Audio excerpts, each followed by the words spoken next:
Millions of people have lost weight with personalized plans from Noom. Like Evan, who can't stand salads and still lost 50 pounds. Salads generally for most people are the easy button, right?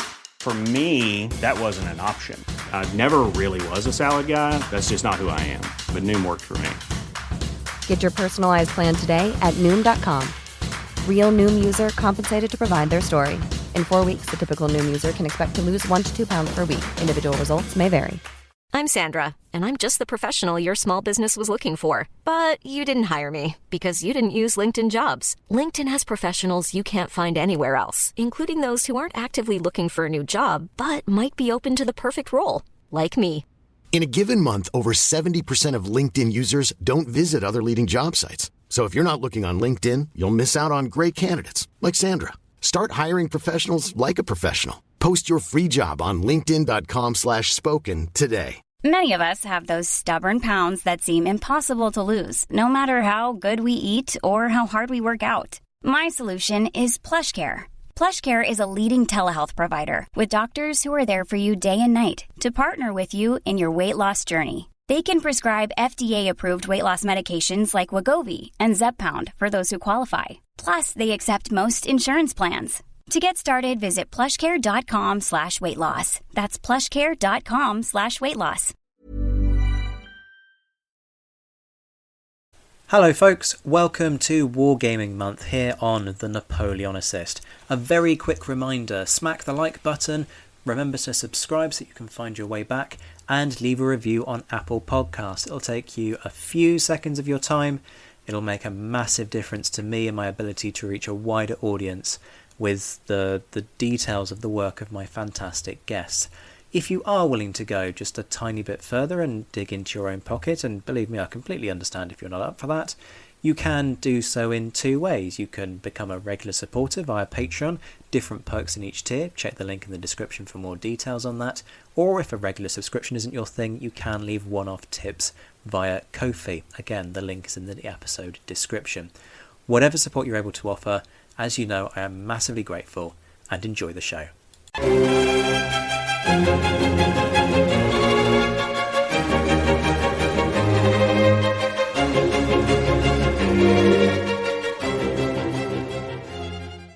Hello and welcome to Anarchy.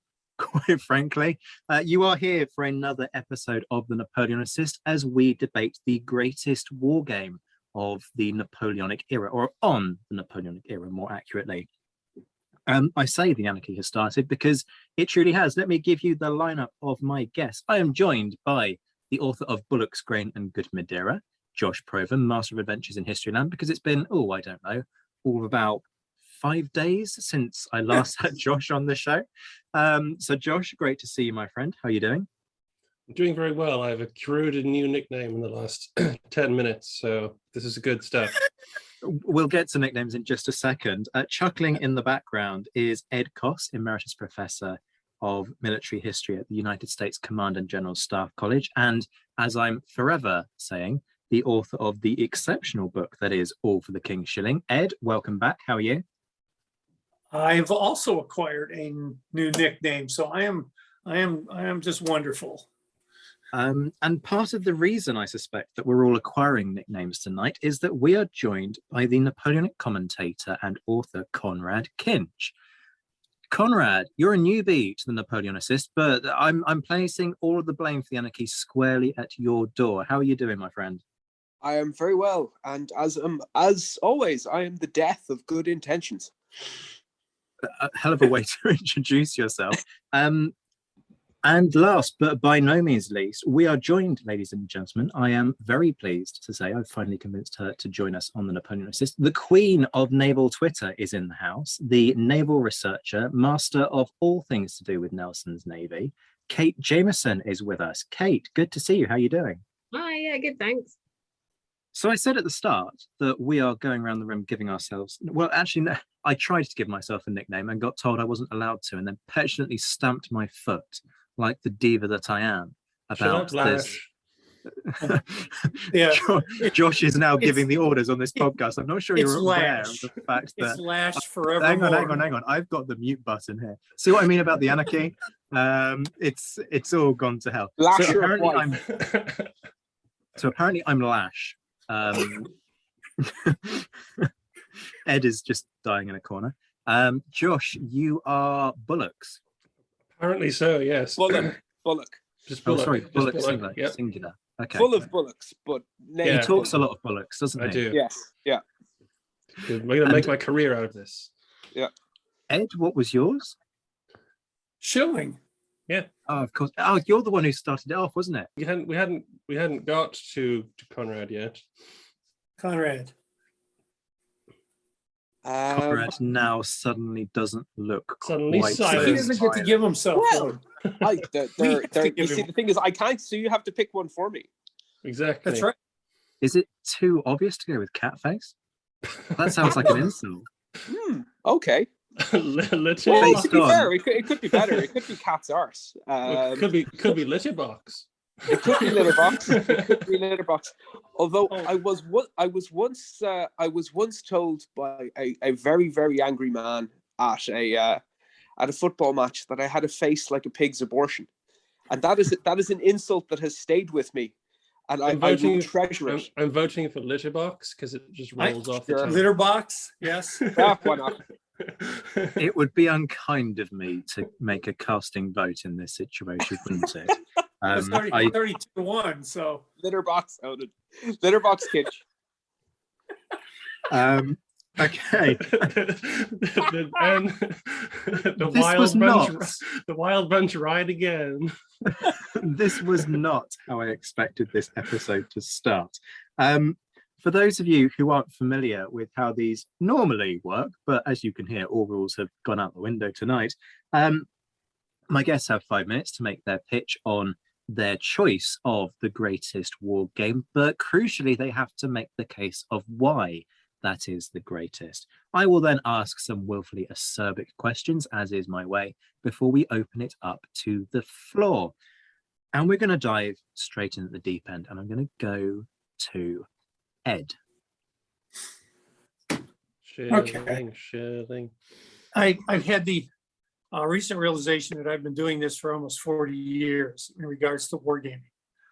And Napoleonic stuff started me when I was trying to lean into academics. It was the opening door. So I've explored this with great eagerness, especially when I was much, much younger. And for me, it comes down to you have to define your terms before you can pick your game, because Napoleon works at the strategic, operational, and tactical. So which of those levels of warfare are you trying to, which speak to you the most? And then you have to find, since every game is a model, which of these models best replicates what you think, applying historical, the modeling to it, which one seems to resonate and rings true. It's difficult because you're stuck with realism versus complexity. You're stuck with authors who don't know combat dynamics of the Napoleonic era. You're stuck with the hundreds and hundreds of games that are out there on Napoleon. So that's my opening, that it's such a wide world. But for me, I was always a tactical guy. I was always at the tip of the spear. In fact, my license plate, is tip of the spear. That's my handle. And for me, the one game that resonated closer to anything, because if you look at historical methodologies, does that play out in the game and get you historical results? And it has to be compelling, both visually, and for me, that long intro that Waterloo 1815 put out by Trafalgar Games. It's a block game. It looks like one of the Napoleonic maps. It has frontages. So you have column versus line. It's got all the formations, and they have different movements, and they do it very simply off of a bar, and you move so far on the bar. The map is not hexagoned or anything. It is just a topographical map. And it seems, when I've played it, to give me the most immersive experience where I don't stop and go, well, that's bollocks. Sorry. That just doesn't ring true. That doesn't seem right. Now, a friend of mine who's been painting miniatures for 40 some years too, he's been into this in a different way than I am. We always end up having to jury rig rules because we want to get the best result that we can get that doesn't cause us all that dissonance. And so far with Waterloo 1815, he actually just plays the game with me, which is remarkable because he's a game designer and he's always picking and complaining and doing everything. But this is a hugely visual because you get the colored blocks. Each one are labeled by brigade. It's a brigade level game. Leadership plays in. You've got artillery. You've got 3 kinds of cavalry. It's just so immersive, and yet it doesn't take 10 hours to play. So I'm sure I could go with much more detail, but of all the games in 40 years I've played, back from Empire, miniature rules, and I'm totally a miniaturist when I come to Napoleonic stuff. But of all the games through all these years, this one rings truest for me. So there's my 5 minutes. A guest sticking to 5 minutes. This is unheard of on this show. Ed, thank you for that. A nice case made as well. I was very fortunate that a certain somebody went and bought me this game not so long ago.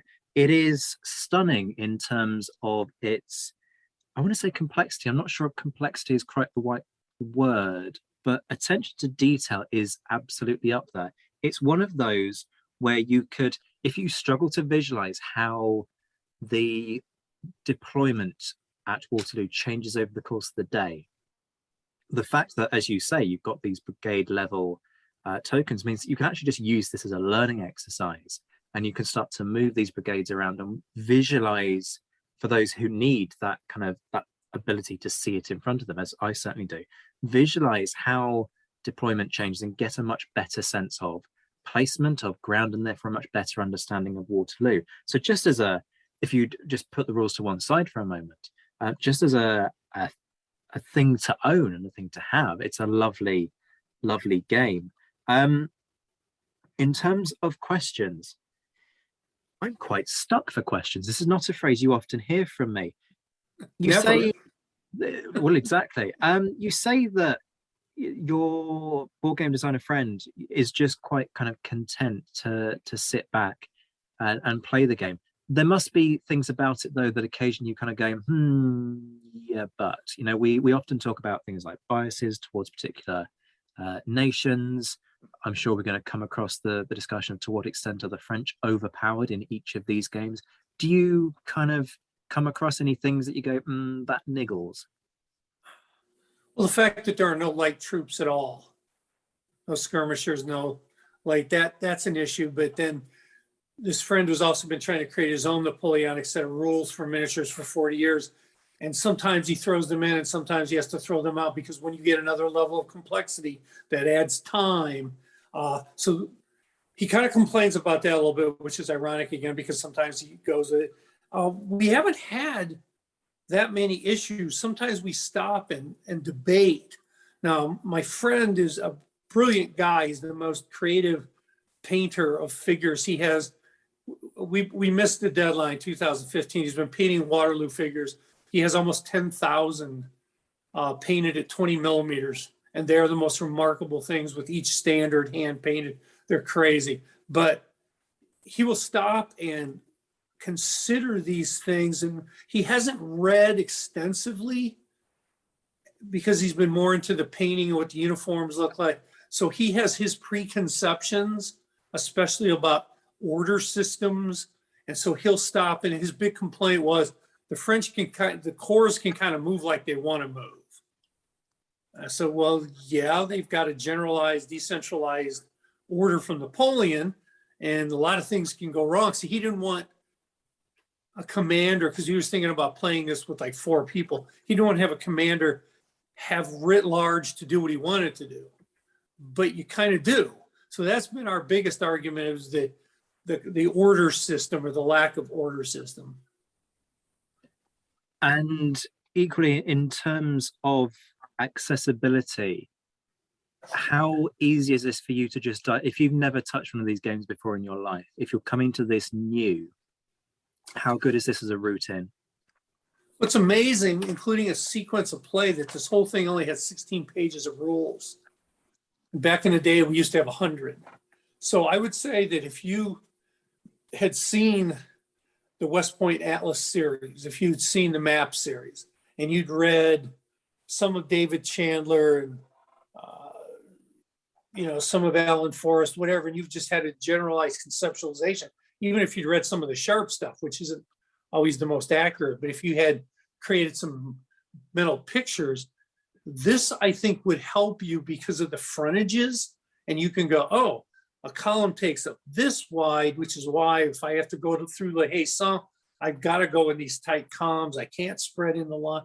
I think if you had a general understanding, this is pretty accessible. But like every war game, somebody's inviting you in, and you're hoping the guy who bought the game could walk you through it.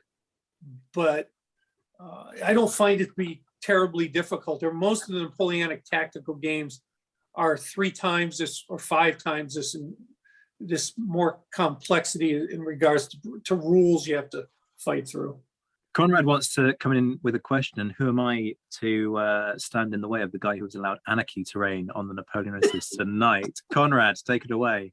Just a question then. So if these blocks are deployed on the field at all, given that a cornerstone, and I'm just I think it's to paraphrase 30 Rock, just playing devil's avocado, but if one of the cornerstones of the Duke's posture in the Waterloo battle was that he deployed a reverse slope defense, which prevented the enemy from seeing most of his deployment, and sort of cloaking his, where his main strength lay.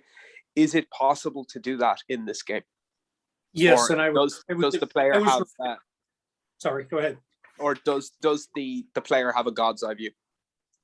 Well, you do see everything, but I was remiss in saying it's a topographical map completely. So you put your guys beyond the slope, there's the line of sight to them is gone, so you can't fire at them.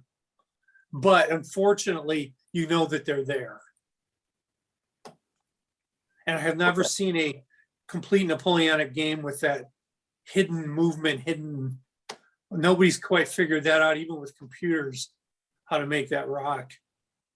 Yeah, we'll have a conversation actually about computers, but you're dead right actually, that although people will be jumping up and down saying, but Rome 2 Total War has that thing where if you're in a particular kind of dip or a fold within a landscape, then you can't be seen. It's worth bearing in mind, folks, that Rome 2 Total War post dates Napoleon Total War, more upon which we will hear in just a moment.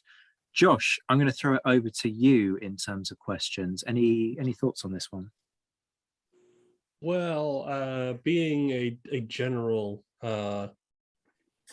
amateur and completely inexperienced when it comes to practical war games, it has to be said. I don't have a great deal of insight into what makes a good game or a bad game. I'm aware of certain systems and obviously the more model-based ones versus the sort of more tabletop ones like you've just described here. So I'm not 100% aware of the sort of the complexities of them all, but I have to say that I very much like how you've described it. It sounds like a very good game, a game that can it's one of those games that you don't think is going to be sort of interesting because it's not as visual as having all the toy soldiers out and stuff like that. But it sounds like something that actually would legitimately become one of your favorites. I can see why from your description. It's a great game. And, I might just have to go and Google it to find out where to get it from, to be honest. Yeah, you can go to Board Game Geek and it'll guide you through. I think like what you were saying, the thing to remember about war games is that they can be instructional. You can learn from them depending on how good the writer of the rules are and such, and sort of the way it's displayed. But it is a game at the end of the day, and like you say, you're all, even no model game, no game played on a table can escape the fact that you can see everything. And you can see what everybody's doing and everything like that, and there are always going to be constraints. So no, I have nothing to try and cut your legs out from under you with this. I think it's a great idea for a game, and it is probably a really good way to teach people about the Battle of Waterloo, to be honest. A very good point about the overview, the God's Eye thing. I think we could mitigate that a little bit. It's an inherent flaw of every board war game. It just is. Placing some small paper over your formations that others can't see. I haven't gotten into it. This is the best part is I can set this up, and I really look forward to having Zach come over to America. And this is the one game I want to put in front of him. And it's a social game where when my friend does his 10,000 Napoleonics and he does all the terrain, it's taken him all these years. He sets it up. I cannot remember the last time we played it, 15 years ago, because it's all painting, it's all terrain, it's all work. And then the setup time is like 3 hours, and you play it for like 8 hours, usually at a convention. And then you pack it all up and go home and everybody's exhausted. And this next time when he's going to try to do, he wanted to do Waterloo 2015, but it might be Waterloo 225 at this rate.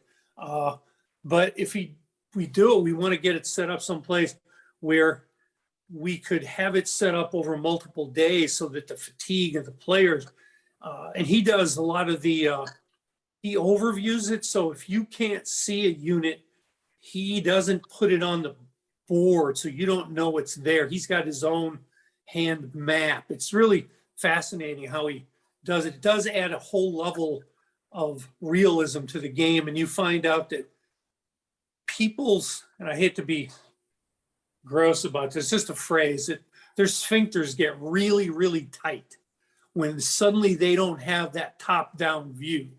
And their willingness to maneuver and do anything dries up. So their people's criticisms about generals of the past or generals in that particular battle, it is really interesting to watch. You lose that God's Eye thing, man, you change as a commander unless you really have the stones to take that aggressive. And then you realize that these historical commanders really didn't have this viewpoint. And wow, it's that much harder. But I've seen guys talk a lot of trash, and then Mike introduces these rules and they play the rest of the 6 hours sitting on their hands because they're afraid to do anything. But I wish we had a way to make that more accessible to people. Ed, thank you. You've made an incredibly compelling case for that one. Just remind people again of the game and where they can get this, because this is a point that people are going to want to go and play these. So the title of it is Waterloo 1815, and it's by a wonderful Spanish company called Trafalgar Editions. That's what it is, Trafalgar Editions. Okay, folks. It can be bought. There are multiple versions, some of them with cardboard tokens, others with actual wooden ones, which are very nice, I have to say, although you do pay for the extra little bit of workmanship that goes into that. Ed, thank you very much for that one. Thank you. We're going to chop and change between genres over the course of tonight. And this next one is an absolute pearl. Conrad, floor is yours. Okay, well, I would preface this by pointing out that unlike the two gentlemen here, I am merely an enthusiastic amateur. I am not a historian. I am at best an entertainer. But I do. I've been playing war games in one shape or other since I was 7 years old, and I was brought up on the Sandhurst Book of War Games by Paddy Griffith, playing those with my dad. But the game that I have picked, and I'm a dyed-in-the-wool toy soldier man, but if you're going for the best Napoleonic war game, I think the best Napoleonic war game, or the one that you have to pick, is a Napoleonic. Could everyone who has fought in Napoleonic battle please raise their hands? Excellent. That's what I thought. So this is the von Reisswitz Kriegspiel of 1824, written by George Heinrich Rudolf Johann von Reisswitz, who, unlike everyone here, is a man who he was born in 1794. He died in 1827, and he actually smelt powder. He was the son of a baron. He joined the Prussian army as a volunteer. I think he was a volunteer in the artillery at the age of 16 in Nice. Sorry, I think I'm pronouncing that wrong. He took part in the Battle of Glogau, I think I'm pronouncing that correctly, at the age of 19 in 1813, where he was promoted a second lieutenant and received an Iron Cross second class, which is not an award that comes up with the rations.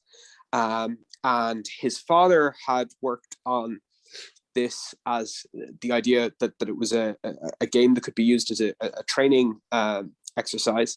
And apparently they both worked on it for about 12 years. His father lost interest. He kept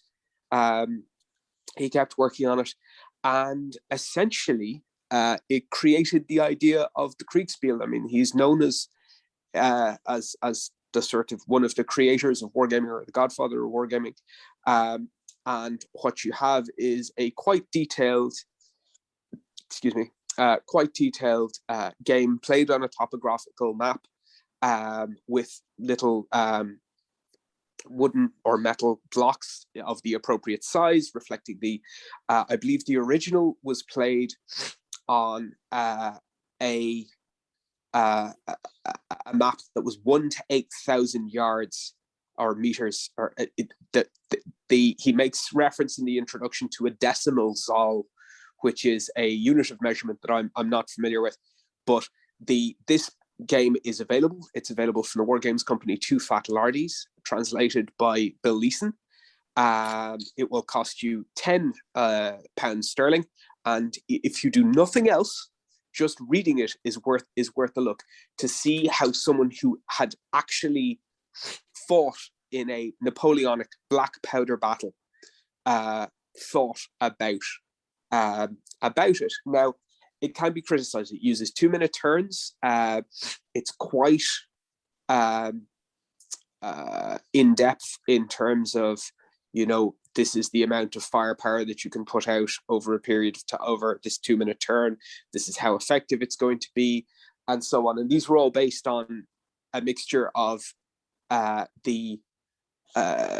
some tests that had been done by the Prussian army, but also leavened by operational experience during the Napoleonic Wars. And one of the things, and going back to Ed's point about the God's eye view, is the Kriegspiel. Now, I would say if you're interested in the Napoleonic period, you owe it to yourself to get a copy of this, just to read it, to see what a thinking soldier thought would be worth looking at, and how he thought that the actual realities of the battlefield might be represented. I think it is probably more useful as a training exercise than it is as a game to play, but the fundamentals of it are very interesting. And one of the things that it uses a double-blind map system. So you have the red team, let's say, playing, for example, the French in one room. You have the blue team playing the Prussians in the other room. And they both have their maps. And there is an umpire who has a master map, which has everything on it.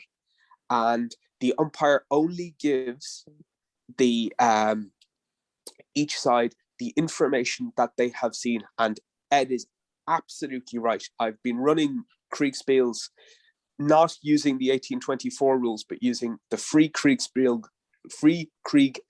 rules outlined by Paddy Griffith in his book, Napoleonic Wargaming for Fun. He passed away before he could write Napoleonic Wargaming for Profit, but but the terror you see in people's eyes when they realize that they don't have perfect information, it is an absolute joy. And I have run this game for enthusiastic amateurs. I've run it for professional soldiers. I've seen people grapple with the fact that I don't know what's on the other side of the hill, and I don't get me wrong, I love toy soldier games. I absolutely adore them. I have a room full of toy soldiers. But if you actually want to put someone in the boots of a Napoleonic brigadier or a general de division, I can't think of a better one than Kriegspiel, and it is a unique experience because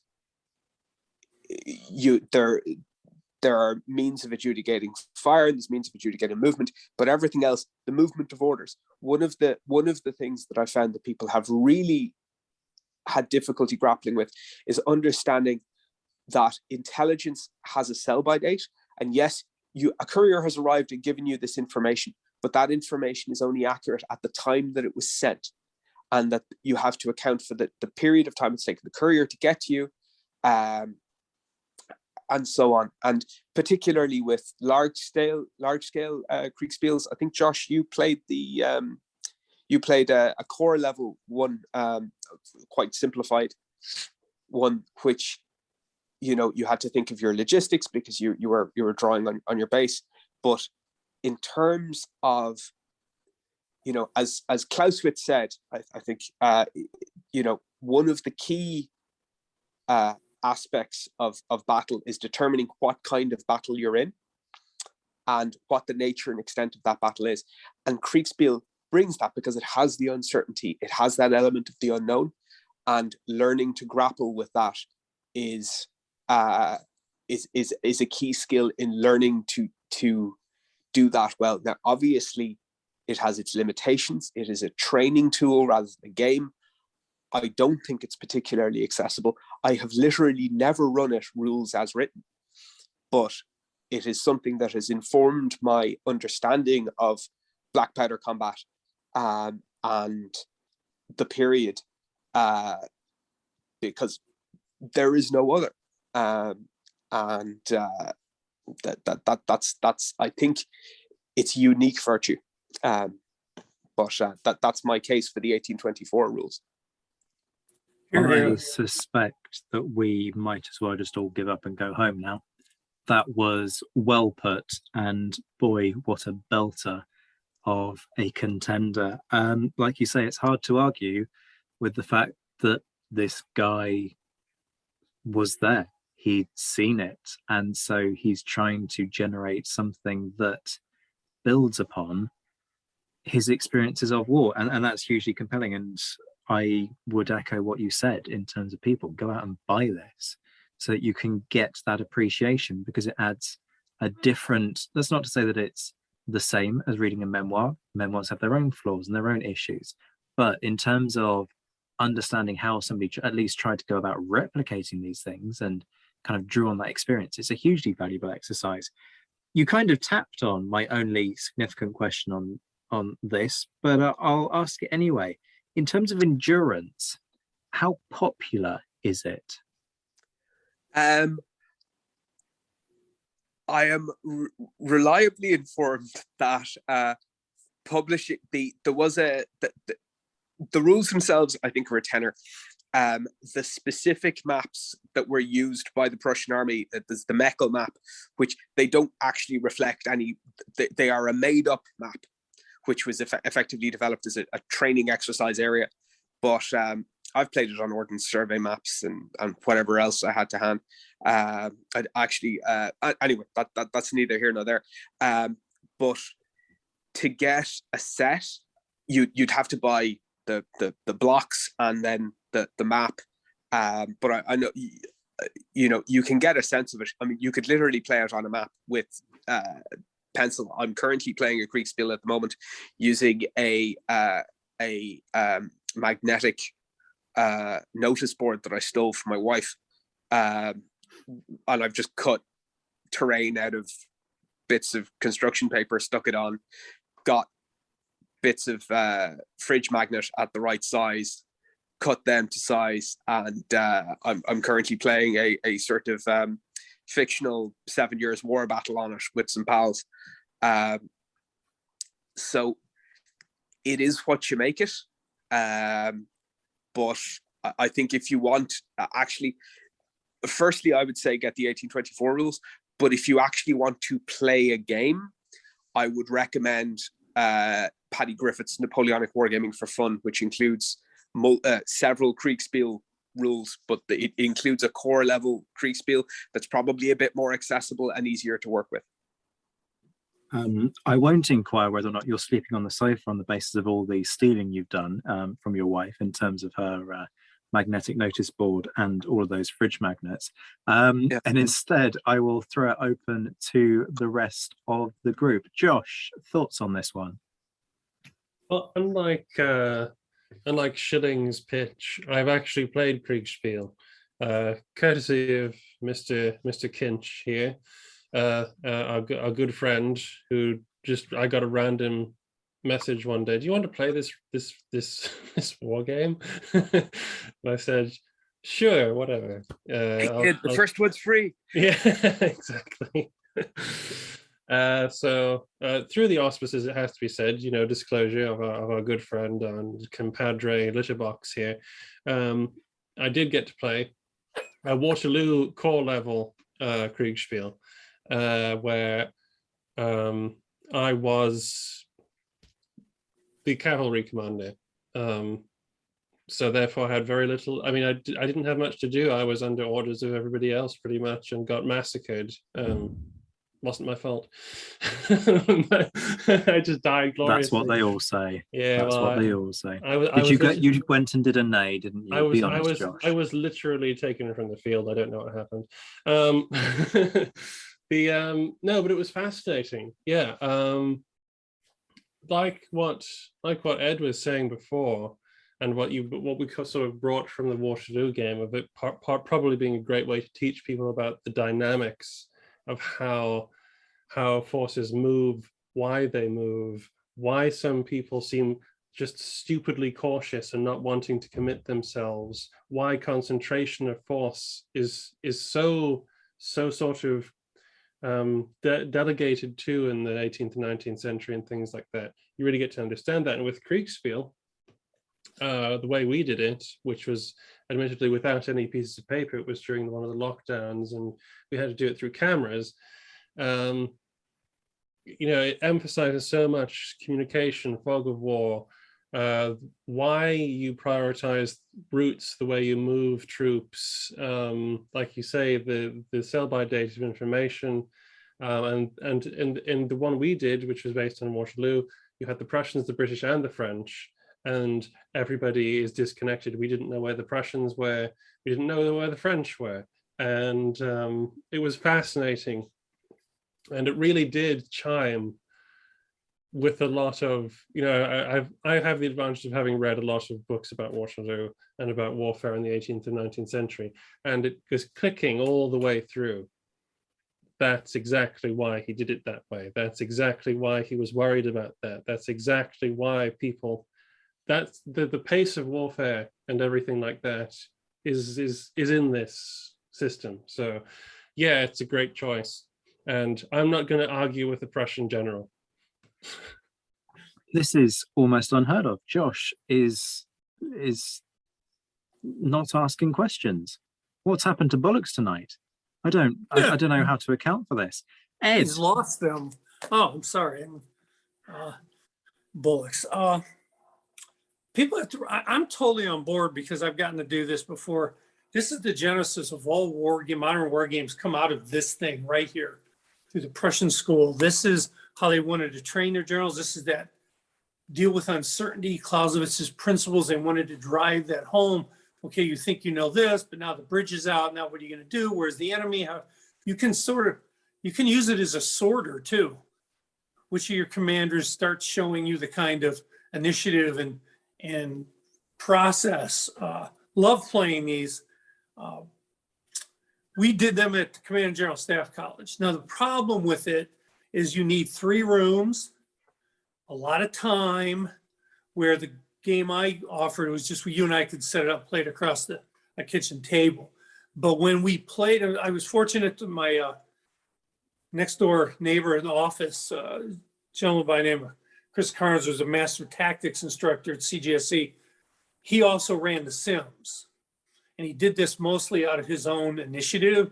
And we did everything from, just a list of historical games. And we would be in one room, and the North Koreans would be over here. He did everything into Iran. We did all kinds of these.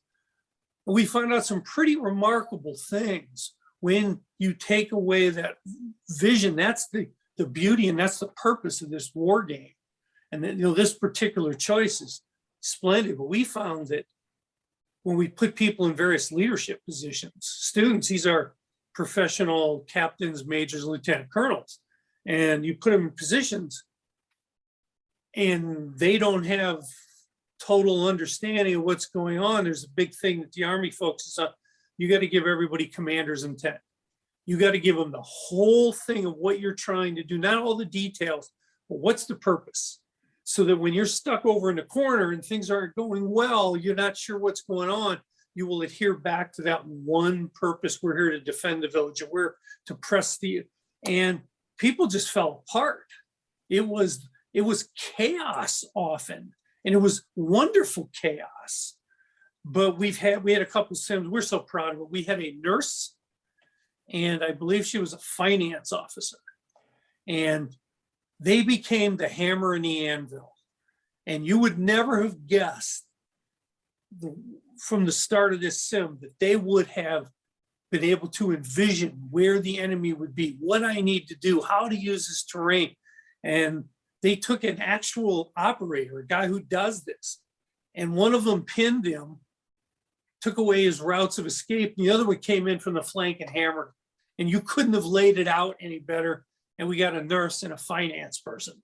It's not exactly your front of the line. And all that was offered because of this particular game and its mechanics. I was fortunate to play one of these run by Bruce Gunmanson, who runs these games at Marine Corps University for his soldiers, so for Marines, sorry. I get killed if I said soldiers, so Marines. Let me say that again, Marines. There was like 8 of us on a side. You didn't know, all you got was your orders, and you were dispersed. We were the Prussians protecting, and we had no idea what the French were. But the thing is, you acquire map skills, and you can read where they're likely to go, where the choke points are. What would Napoleon do? What would this commander do? And we stopped, we started all this communication with these other corps, and all of a sudden they stopped sending us anything. So we were down in the lower left flank, and we're going, hello. And they took our cavalry away. They pulled, because they were sure it was coming through this gap up north. And there's no way, because they'll get funneled.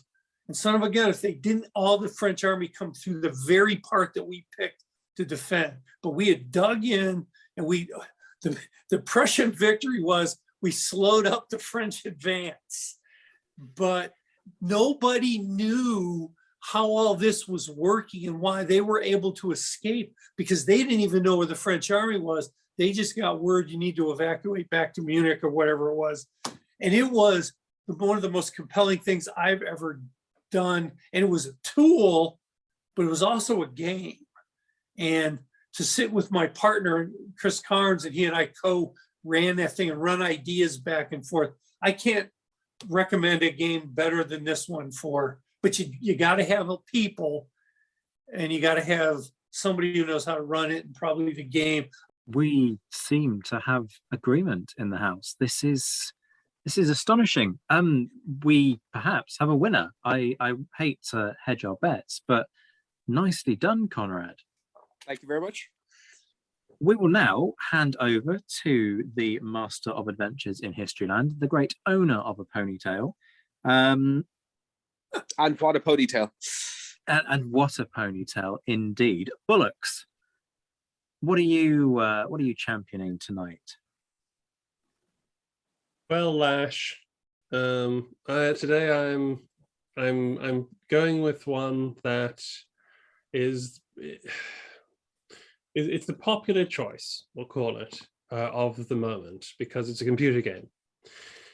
I'm talking about Napoleon Total War, which is a turn-based real-time strategy game that is available on PC, and it allows you to, within the rules, the confines of its own rules and its own universe that it has created, to take command of large to moderately sized armies and try and conquer Europe with them. There is a campaign mode, and there is multiplayer mode, and there are single battle modes. You can also do sea battles on it. And so it's a very versatile computer game that has been based, and I must stress this, based on a historical idea, a historical period. It's not 100% accurate, and it does not give the depth of either Ed's Waterloo or Conrad's Kriegspiel. It is pure historical entertainment rather than any other kind of. It's not meant for the general staff college. It's more visual than board games. So I've played Total War games for a very long time. First of all, just because I wanted to play historical video games because I was a geek, and and then as I started getting more serious about history, I started to sort of look at them and see what they were actually teaching people. They don't, and while they don't give you, I mean, it's so annoying, the flaws in it for someone who knows about them, but they could have done a really impressive game. But even with its flaws, there are certain things that the game can teach you about how to command an army in battle. It should be said about how to win a victory with with short range weapons, and the fastest thing on the field is a horse. I think that the game is a great introduction to a lot of people who may not get on board with board games at this point. I think that a lot of people will start playing this game and will get hooked on it, but because there is not a vast market for Napoleonic video games or anything like that, they will inevitably go and look at other ways to war game. And I think that's a bonus, because that means by you're reading the rules, you're playing these games, you are learning as well as you're having fun.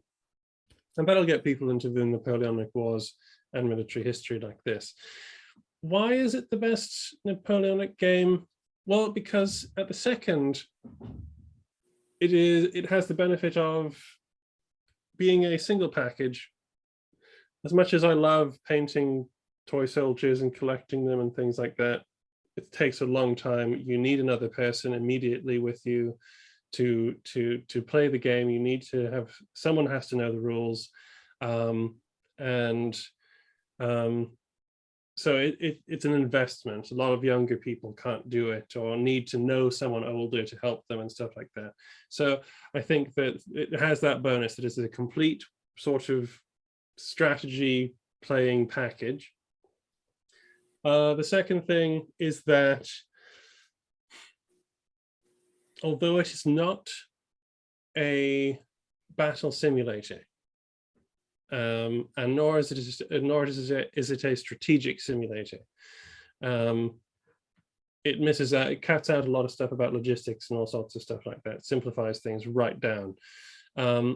It does, like I say, teach you, especially if you do the multiplayer games, which is what I mostly do now, certain principles. Now, a lot of people will tell you that you can't play this game if you can't win at this game against other people if you play by the rules of 18th and 19th century warfare. That's false. I only basically use those rules to play the game, and I do okay. Ryan Reynolds here from Mint Mobile. With the price of just about everything going up during inflation, we thought we'd bring our prices down. So to help us, we brought in a reverse auctioneer, which is apparently a thing. Mint Mobile Unlimited Premium Wireless. How to get 30, 30, bit to get 30, bit to get 20, 20, 20, bit to get 20, 20, bit to get 15, 15, 15, 15, just $15 a month? Sold! Give it a try at mintmobile.com/switch. $45 up front for 3 months plus taxes and fees. Promo rate for new customers for limited time. Unlimited more than 40 gigabytes per month. Slows full terms at mintmobile.com. Millions of people have lost weight with personalized plans from Noom. Like Evan, who can't stand salads and still lost 50 pounds. Salads generally for most people are the easy button, right? For me, that wasn't an option. I never really was a salad guy. That's just not who I am. But Noom worked for me. Get your personalized plan today at Noom.com. Real Noom user compensated to provide their story. In 4 weeks, the typical Noom user can expect to lose 1 to 2 pounds per week. Individual results may vary.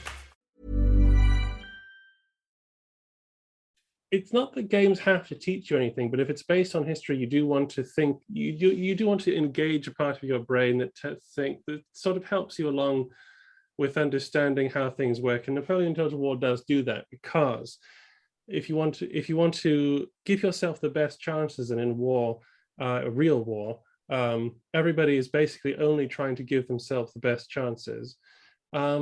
You have to play by certain rules and principles. And in Napoleon Total War, if you apply those rules and principles, then you can do quite well. That's what I found while playing it. And it is a very enjoyable game.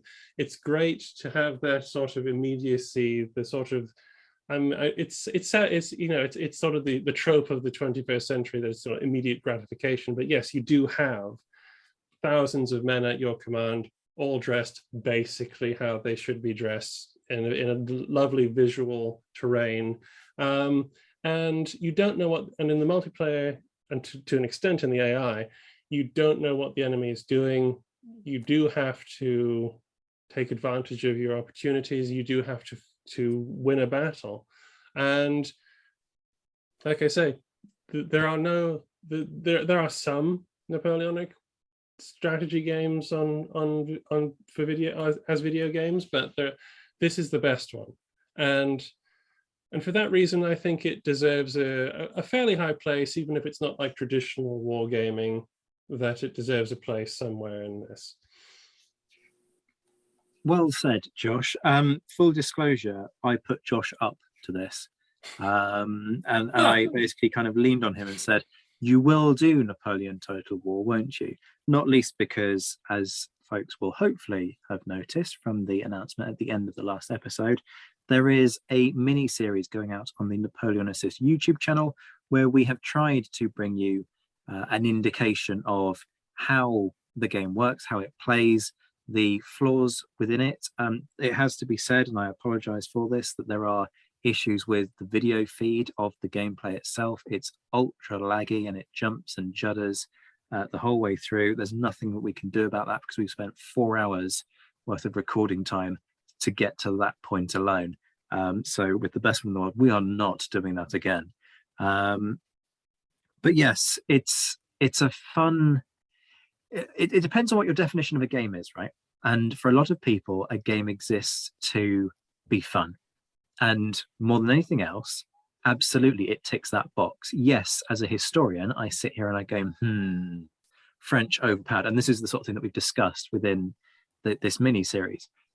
The ratios of strength between units, the the little things that just don't quite play out in the way that they should if it was authentic. The one thing I'm going to throw into this, though, and this is more a point rather than a question, is the thing of mods. Now, for folks who aren't familiar with computer gaming terminology, a mod is something, if you like, a bit like a plugin that you can buy. It's a piece of programming that interacts with the game itself and alters the way in which the game plays and looks and so on in order to make it different in some way. And this is something that is perfectly legal. What you find is that after a certain point in time, the companies release the coding behind the game, and that allows people to sort of build upon it.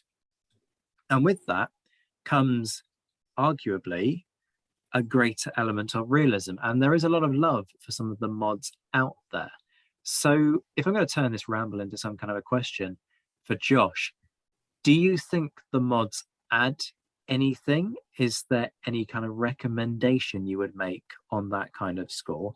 Or is it better to just go with the base game itself and accept the fact that this thing is there purely to entertain, and the educational element is sort of tangential to all of that? And if people go and pick up a book off the back of it, that's a bonus.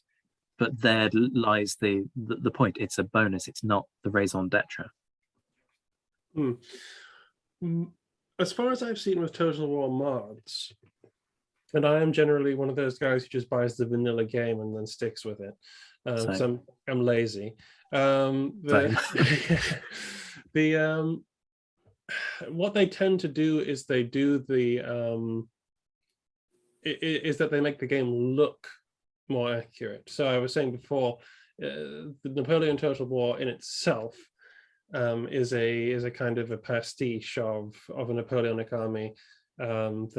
They all correspond to roughly the period 1812 to 1815. There's no earlier uniforms than that. Everybody's kind of dressed the same. Some of the uniforms were a little odd looking. What the mods tend to do in all Total War games is they tend to get a lot of people in who take much more time giving the uniforms the right look and giving doing individual regiments, facing colors and all that. All those really kind of tiny little things that you can do with actual miniature wargaming. I don't know exactly what they do in terms of gameplay. I'm not sure they can do all that much with gameplay to improve it. And it's interesting what you just sort of alluded to there about, you know, what could be done. A great deal could be done. You know, every now and again, I get to thinking, I'm talking to somebody, and I start to just sort of ream off all these things that I would put into a game, into the Napoleon Total War game itself. If you use that as a model, you could expand to something really quite challenging and really quite accurate. I mean, I'm going to throw this out right now. The way the orders happen, I mean, first of all, restrict the camera, for heaven's sake. Don't let people just sort of swoop over and look at stuff. I mean, the bird's eye view is necessary because you are commanding like 20 units and you need to be able to move everywhere. But the way orders are done, you could, upon giving it a command through your mouse, have little riders break off from your commander's bodyguard. And they could ride to the unit you have selected to advance or do something. And therefore you get the delay of time. That's not a thing that happens in this game. It's very much an instantaneous, you give them the order, you do it, you're omnipotent, you are a god on the field, basically. And there's lots of little things that they could tweak and fix, like we talk about in the mini-series as well. There's this weird thing where certain rifle regiments are able to take out stakes and hammer them into the ground for some reason, as if they're archers at Agincourt. I don't know who thought that up. But and it has its problems, but I mean, I mean, if I had the funding and if I had backers and stuff, I would history the hell out of that game, because it has great potential to be something quite extraordinary, I think, actually. Let me then throw it wide open to the floor. Again, I'm quite impressed. I really enjoyed that explanation. I've played a little bit of the game myself, and I just have he described the limitations so well that there's no sense going into it. But he did say something interesting. He said about 18th, 19th century rules and methods that you stuck to. Could you expand or offer specifics on that? Yeah, sure. So I have, because I have no great insight into how to play games or command armies. I basically had, when I started playing multiplayer games against other people, people who are thinking, not the AI who's just going to charge at you. I had to try and increase my chances. The only way I knew how to increase my chances was to act as I had read. And so that means I would generally divide my army into 2 divisions and a reserve. Inside those divisions, I balance them with light troop, at least 1 light regiment, at least 3 line regiments, supporting artillery, and and 2 to 3 regiments of cavalry if I've been able to purchase enough of them. The best units I keep in the reserve, usually with the heaviest artillery. And then I sort of put them side by side in the reserve behind, and I do them in a disconnected sense. I don't need them to all be connected in a line. I know how fast they can move, and I know how fast the enemy can move, and therefore they can all support each other within a basic distance and cover an awful lot of ground. So that's how I set them up, according to basic kind of ish rules in my head of how I've seen historical battles and armies tactically work. And then what I say to Zach in the miniseries is that then I reposition them again. As soon as the battle starts, you must assume that the enemy will act in a way that forces you to move your troops around to react to them or get them to react to you. If they don't do anything, then you look at the ground, you see where can I place my artillery that will force him to move. And you move for that. You move in such a way that you keep safe. The cavalry moves to support the infantry. The light troops go forward first. They'll come in. If they come in contact with something, you stop. You probe that. Is it hard or will it bend? If it's hard, you obviously try and find flanks. You try and move it, or you try and move around it. These are general principles that I try to apply when I play the game. Sometimes they work, sometimes they don't. Generally speaking, it's interesting that I've had some fun battles where they've actually paid off. And for me, they enhance the game because it allows me to kind of do these little things, these little principles of especially like concentration of troops when you know what the enemy is doing. It's a great feeling in the game when you know what the enemy is doing and you know how to beat them because they don't know what you're doing. Beautifully described. You said that others sometimes don't use those tactics? Yes, there is a total war strategy that is born from the close combat total wars, where you buy smaller armies of very capable troops, a lot of cavalry, light on the artillery, and you will try and pin the enemy as quickly as possible and hit them. It's like there is almost no rules. You basically have to, because I don't play them, I don't understand them very well, but it's a lot of like stuff that just would not work in real life. So you take a whole bunch of cavalry, right? You leave your artillery firing at them somewhere, you leave someone to guard it, you kind of move your infantry forward, but you take a big ball of cavalry and you just run it around the field. And because the game is the way it is, a lot of people will win with these tactics because people don't know that is just a recipe for disaster. I can kill all of those cavalry anytime I want. That's what I want you to do. Please attack me with all of your cavalry first, because I will use all of my forces to destroy you. But a lot of people panic. They chase the cavalry. They get beaten up as a result. They lose all of their own cavalry because they don't have as many cavalry. yeah, it's like there are ways to play the game that can achieve victory in an unprincipled manner, and which is why I like playing with people like Zach and some of our friends, because we all kind of know the rules. There are some very good sort of I'll call it competitive players who know how to play the game to win as quickly as possible, but I'm not one of those people. That was again a really great explanation. That's one of my criteria actually when judging a game. Does the rule set stop that kind of nonsense in some kind of way? Because I call it nonsense because I want to learn something. I want to play somebody like you in a historical game using historical tactics and see what happens. I don't get a flyby in Napoleonic warfare. I don't get to do, and it's just those kind of things drive me crazy. I played a lot of conventions with guys who had less knowledge about what was going on, and fortunately, most of the rule set we played over time end up being inherently dangerous for them.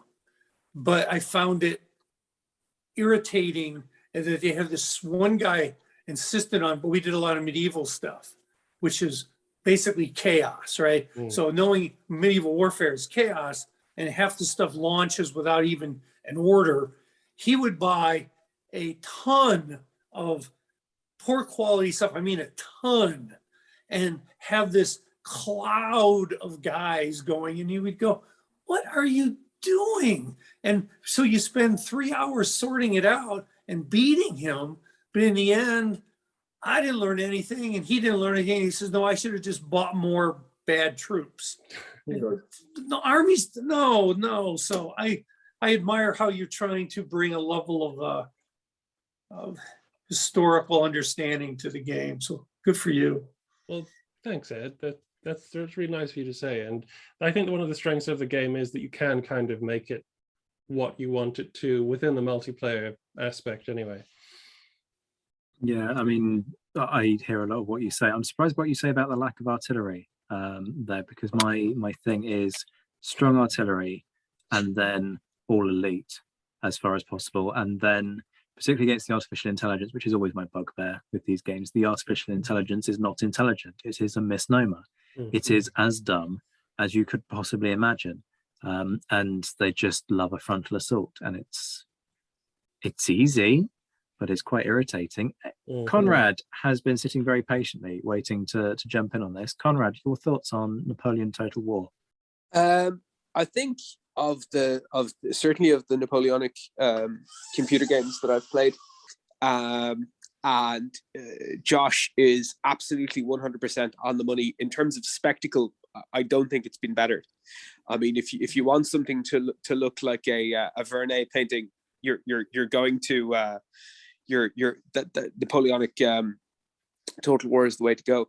And I think Josh is right. Like, you can, like any war game, it can be informed by the principles of war. Economy of force, maintenance of aim. Those kind of sort of conceptual tools. Obviously, people who are, the two terms I've found. I think these came out of a UK wargaming outfit called Wargames Developments, who've done some very interesting stuff. But they talk about the difference between the competitive gamer and the culture gamer. And the competitive gamer is someone who is presented, the competitive gamer is the guy you want fighting your wars, because he simply looks at the toolbox that he has available to him and he goes, how do I, within the constraints that are put upon me, win by whatever means necessary? And what Josh is saying, like, if you're playing a pickup battle in Napoleonic Total War, you're not thinking of how do I feed these guys, or how do I pay them, or can I maintain that many horses in the field, which is incredibly expensive, and I only need to win this battle, not think of the battle maybe 3 weeks down the line. I may not have to hold very much ground, so I don't have to invest in line infantry, who are unglamorous but necessary. and they're also operating in an operational context where they have God's eye view, that you're effectively up in an imaginary helicopter. And the kind of cavalry tactics that Josh is describing, where cavalry are running around, that only works really if your cavalry are effectively controlled by magic walkie-talkies, because you can communicate with them immediately, and you can sort of, if you're looking at the battlefield and you can spot an opening, one division over, the regimental commander who's in charge of your cavalry isn't going to know about that, because he wouldn't be able to see it, because the chap sat 8 feet off the ground, let's say, but you are hundreds of imaginary feet up in the air, so you can see that and then exploit it. So obviously that does not reflect the actual experience of battle. It also doesn't generate gun smoke in anywhere near the quantities that black powder battle. And I actually ran a game which using 1/72 scale figures, where we used gun smoke not at the level that it was actually produced, and the commanders were seated, I think it was 18 feet away from the board, and could tell where battle was breaking out by the gun smoke sort of breaking up. But so that is a limitation. But what the overriding virtue of Napoleonic Total War that beats my choice of Kriegspiel, that beats Ed's choice of Waterloo 1815 into a cocked hat, is accessibility. You can take Napoleonic Total War and be playing it, almost certainly not well, within half an hour of clicking on the icon. You will be doing something. You will be engaging with material in some way. And that is the abiding virtue of computer games, because you don't have setup. You're not relying on other people. There is that accessibility there, so that you can jump into the action incredibly quickly. And if you want to interest people in the period, and this is an avenue that you're exploring, there's a tremendous virtue to that. Is it according to Hoyle, or a particularly accurate rendition of Napoleonic warfare? Up to a point, Lord Copper, up to a point. And within the limitations of the model, I think it does a superlative job. I certainly haven't seen, I live, in the hope that someone will do something better in the future. But for now, yeah, I think in terms of computer games, you'd be very hard put to find something better than Napoleonic Total War. Mm-hmm.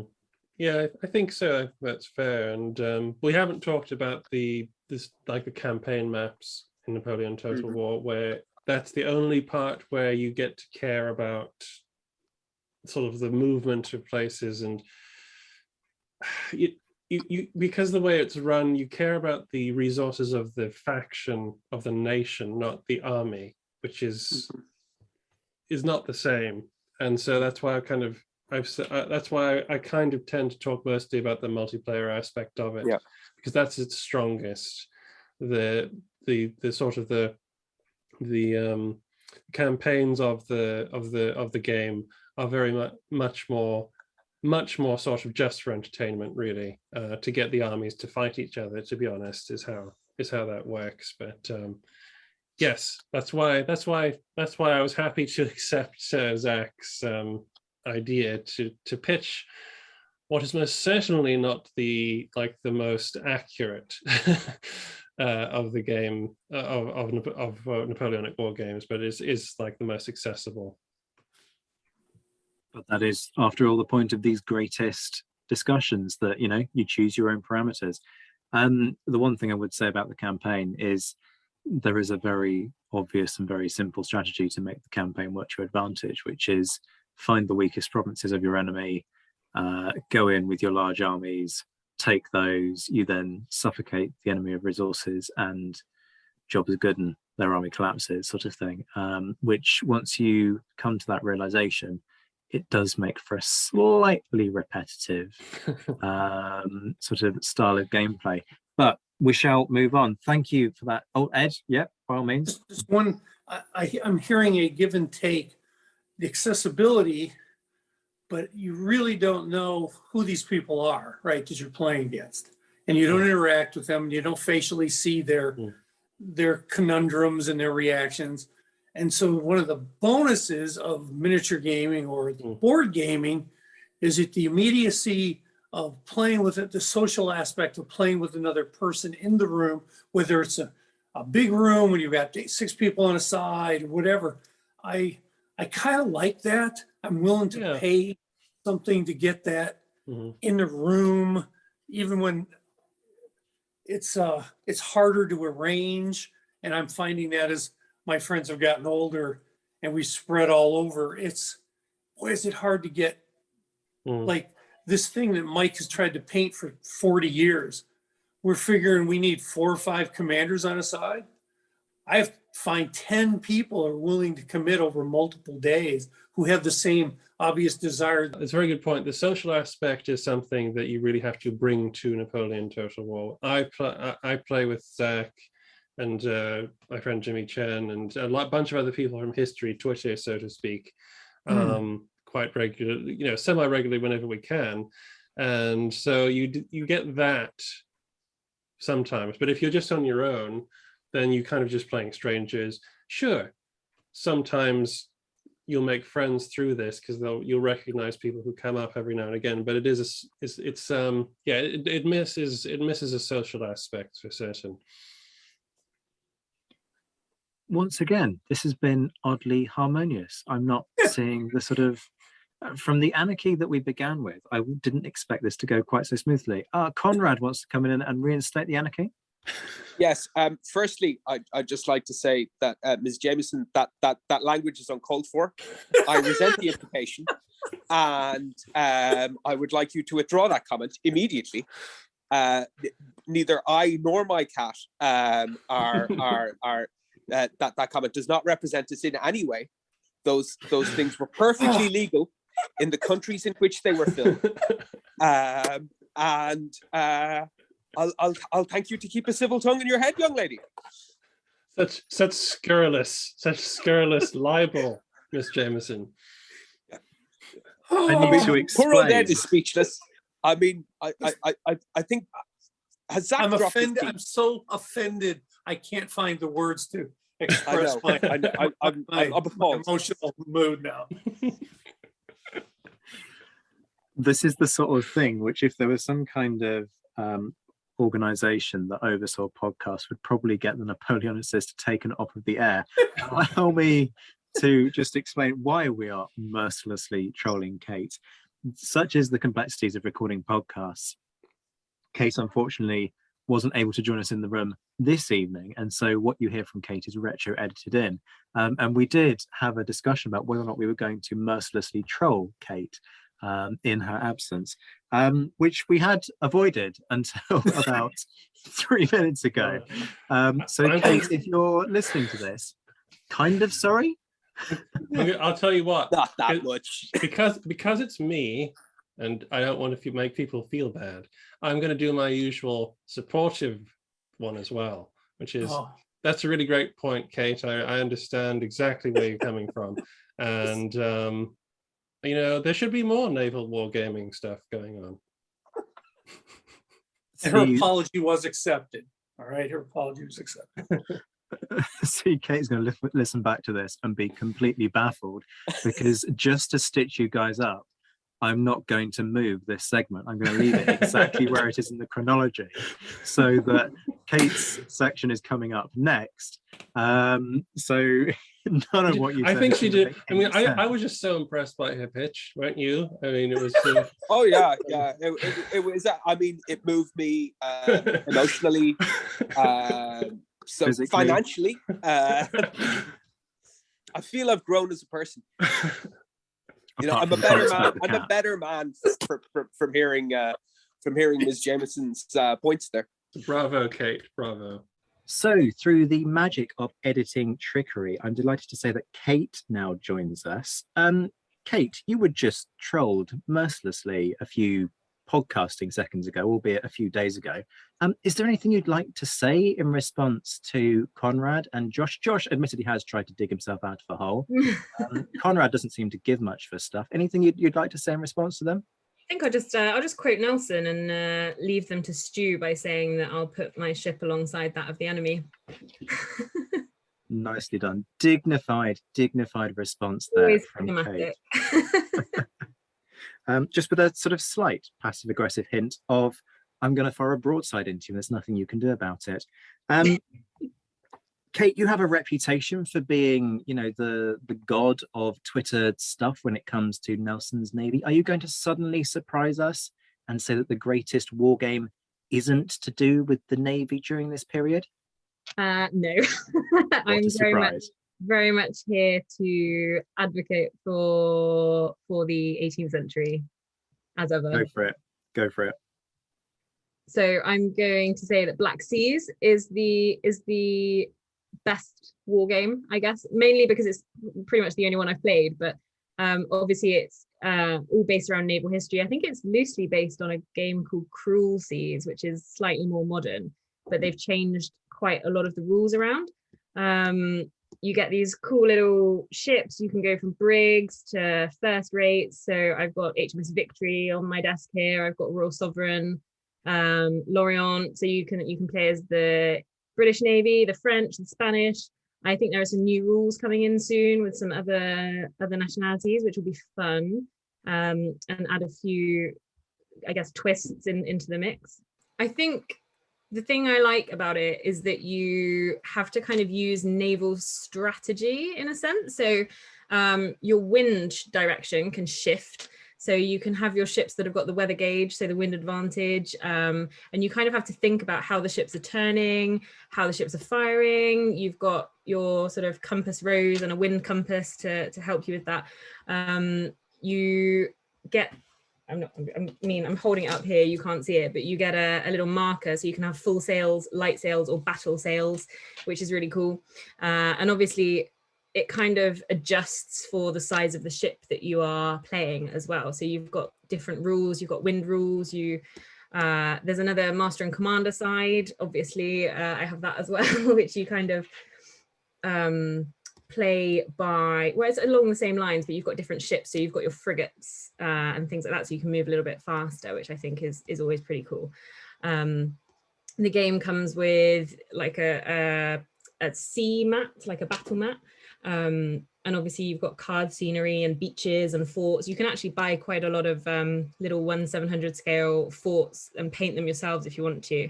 I've seen people doing towers and all sorts of things actually, which is really cool. And I've seen people kind of crossing them over with some other games, but on a slightly smaller scale. So yeah, obviously you're playing as these ships and you have to include gunnery. I'm going to go on a little bit here because you know how I love love my gunnery. And you are looking at mortars, you're looking at cannons, you've got them off the bow, you've got them off the stern, you've got your arcs. You have to kind of keep track of how your ships are firing and whether they're in range.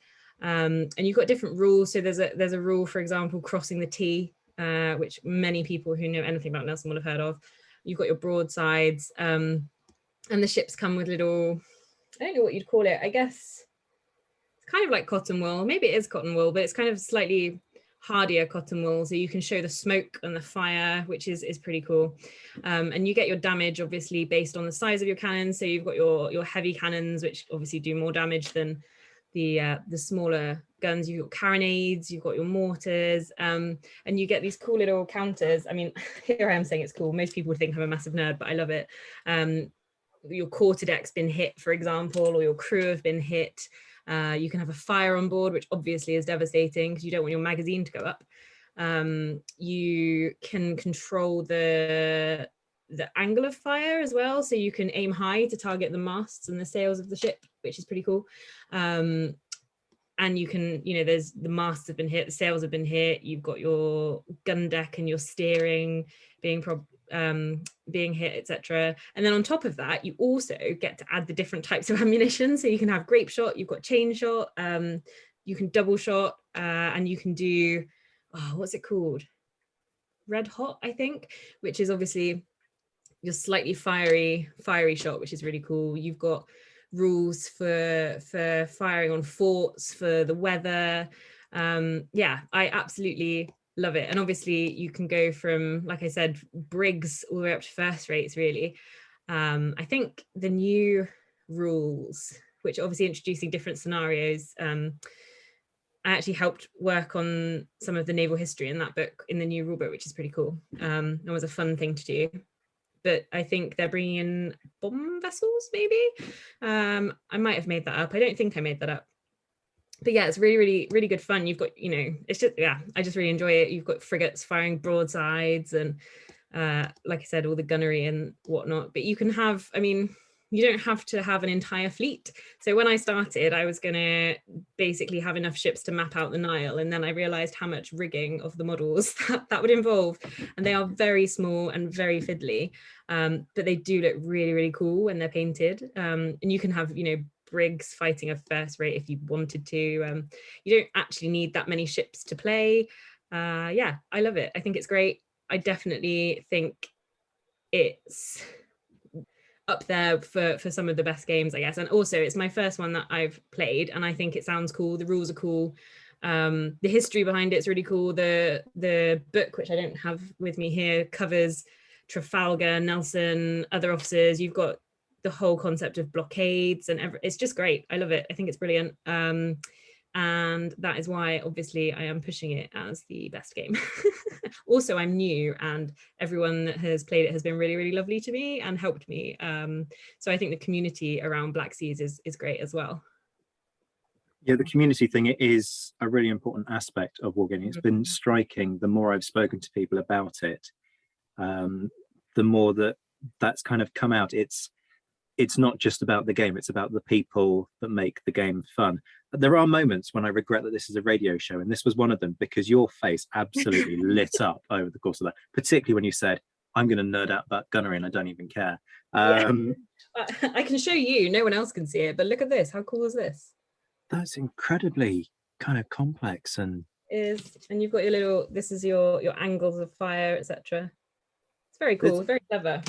It strikes me that this is surprisingly sophisticated for a game that you're pushing little boats around a mat, and yet they've thought about all the angles to take an almost 2D thing and make it properly three-dimensional in terms of the way that you play it, rather than just your physical locations of stuff. In October last year, they had up at Warlord headquarters, I think it was, that's what I'm calling it. I don't know what their actual building is called, but Warlord HQ, they actually mapped out Trafalgar with ships, and that it just looked really cool. I wish I could have gone. But yeah, maybe next year they'll do it again, and then I could take some of mine and be like, hey, look, I painted some.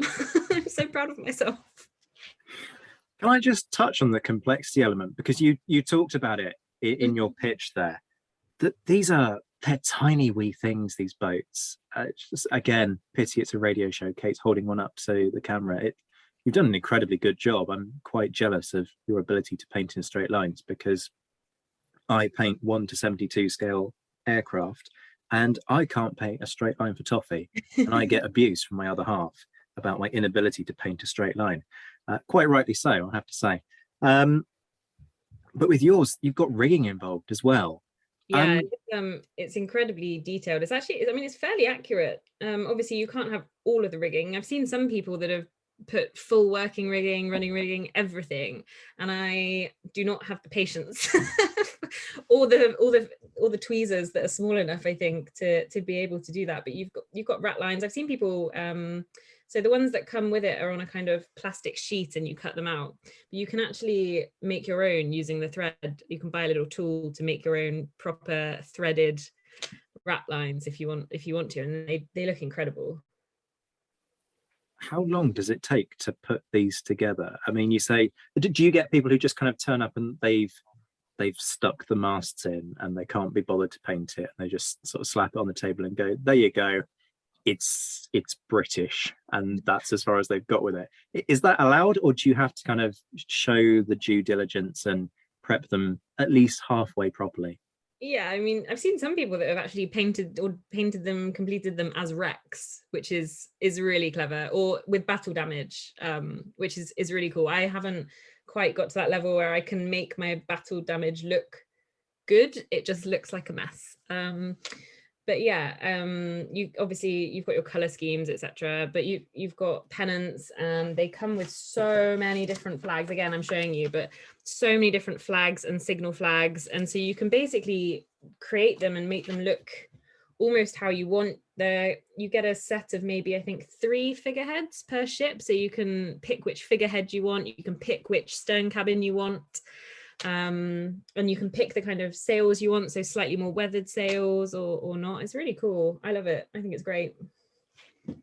Can I also touch on something else that you mentioned there, which you said you were involved in the making of the current rule sets, which is, the new rule sets that are coming out, which sounds incredibly cool. Just go nuts and tell us what happened there, and big yourself up in the process. Tell us about your role within that. It sounds really interesting. Yeah, so I can't tell anyone what I wrote in there yet, because it hasn't come out yet, so it's all top secret. But I got to write some naval history about the 18th century. It was something, partly stuff that I'm interested in, partly slightly moving away, but obviously in the same sphere. So it was pretty interesting stuff to work on. And like I said, there's a few different nationalities coming in, a few different rules. I think it's gonna be really cool. It's a really good game, and like I said, the whole community on Facebook, if you want some little hints about what's coming out, they're actually putting spoilers in the group at the moment on Facebook, so you can get an idea of what kind of ships are coming out soon. I love it. I think it's great. Everyone's really friendly.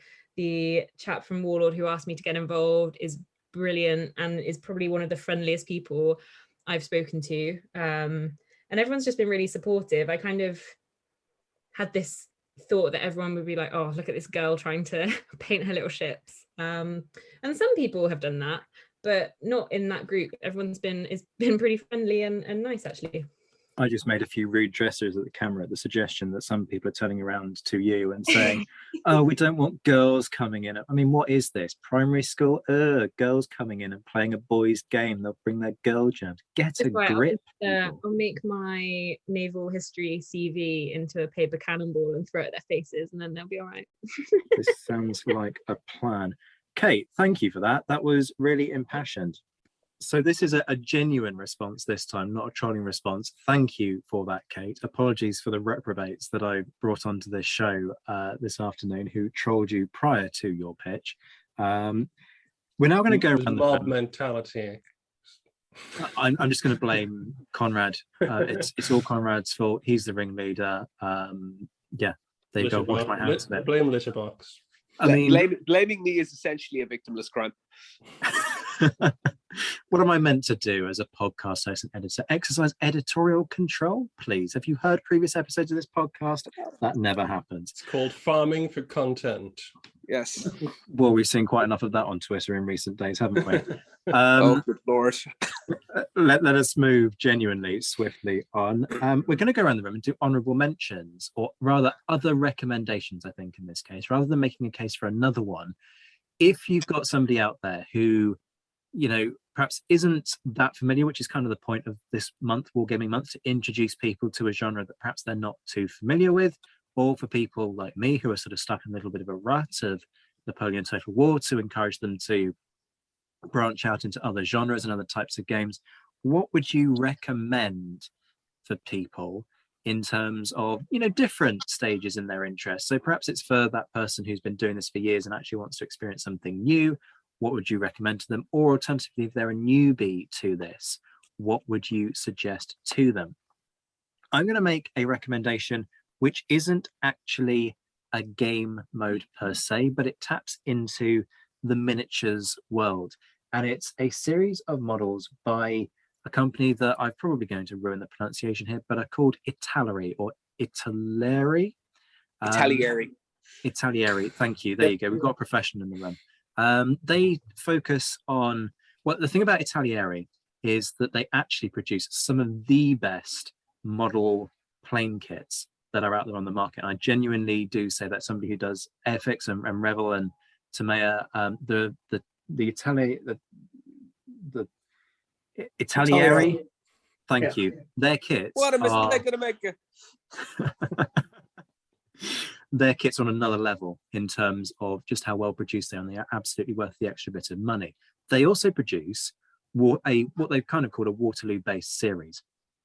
It's not just Waterloo, you've also got, Austrians and Russians within the mix, and you get lots of different units. And yes, okay, there is this thing about they've only got a certain mold and you can only do so much with what you've got in front of you, right? So you buy a kit, and if you decided that you wanted a whole regiment of Highlanders in terms of actual numbers, well, you're going to find that, half of that kit are, people laying prone on the ground or whatever it might be.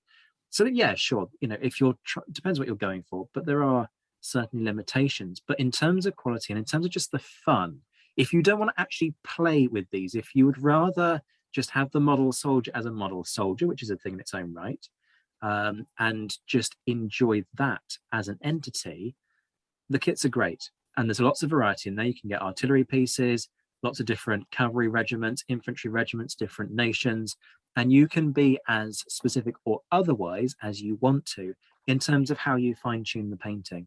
So you have the ability, therefore, to actually paint some of these regiments up in different colors and with different facings and so on, in order to create a whole variety of regiments within an army. And if that's your thing, that's a huge amount of fun. The other thing, what scale are they?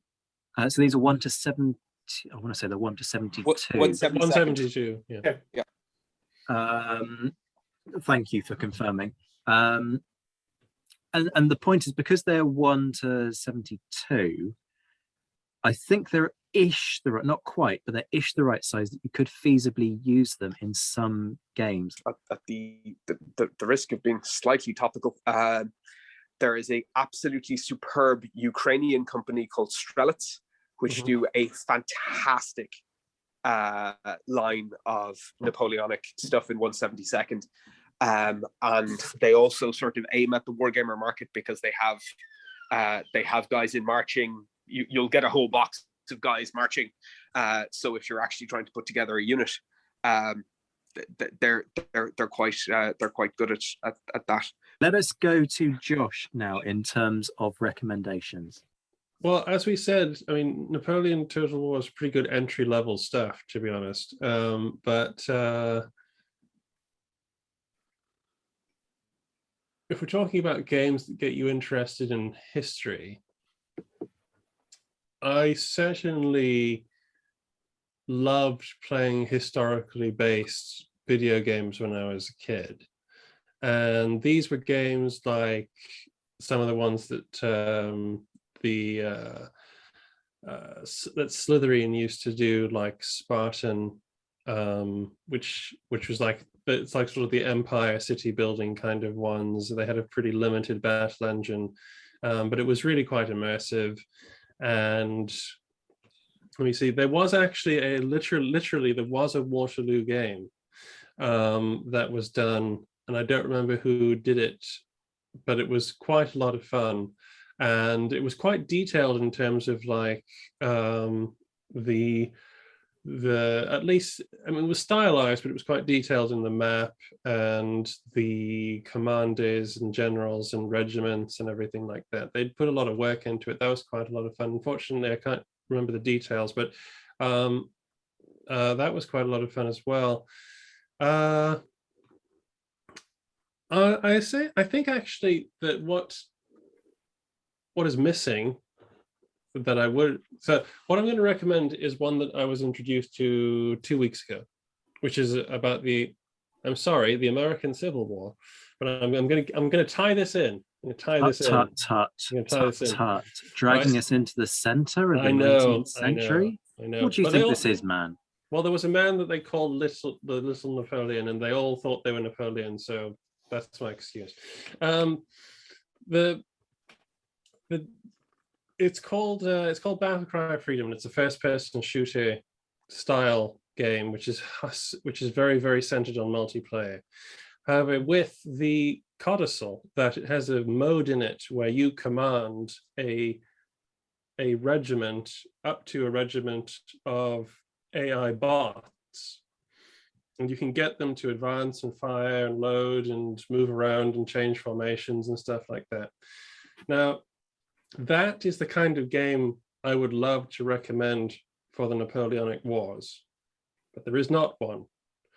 So I have to recommend games like that and what's the other one? War of Rights, because those are very immersive games, right? If the first-person shooter genre of video games, and I'm the video game guy for this episode apparently, they're very immersive. They put you right into the zone. You know, that's going to sort of engender quite a lot of people to want to know more about the subject and get into history and stuff. So I hope that in the future a Napoleonic game like that comes out. At second, there isn't really one except one called what is it called? Nations at War or something like that, or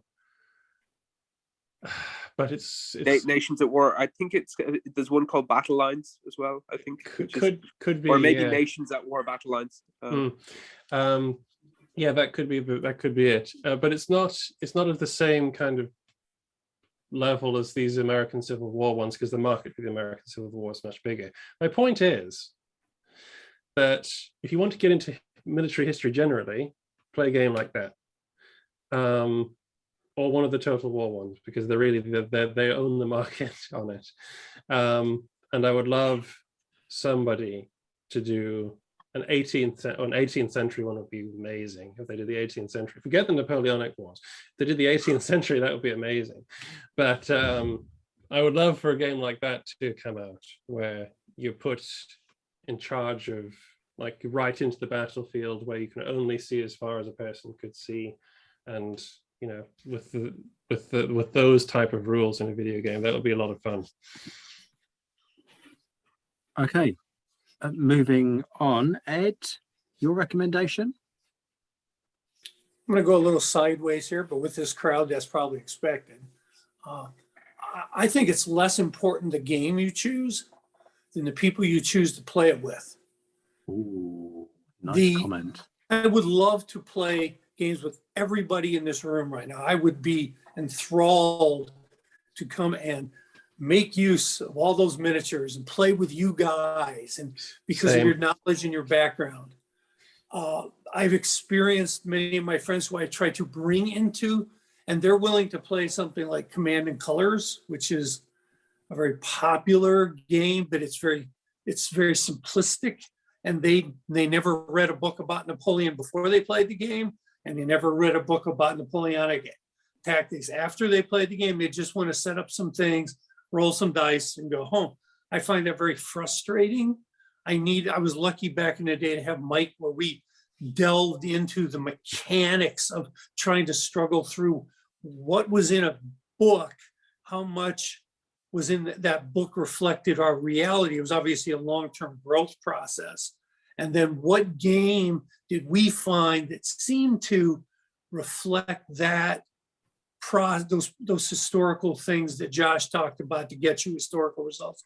We did that for quite a few years before Mike just decided he was going to be the best painter I've ever seen.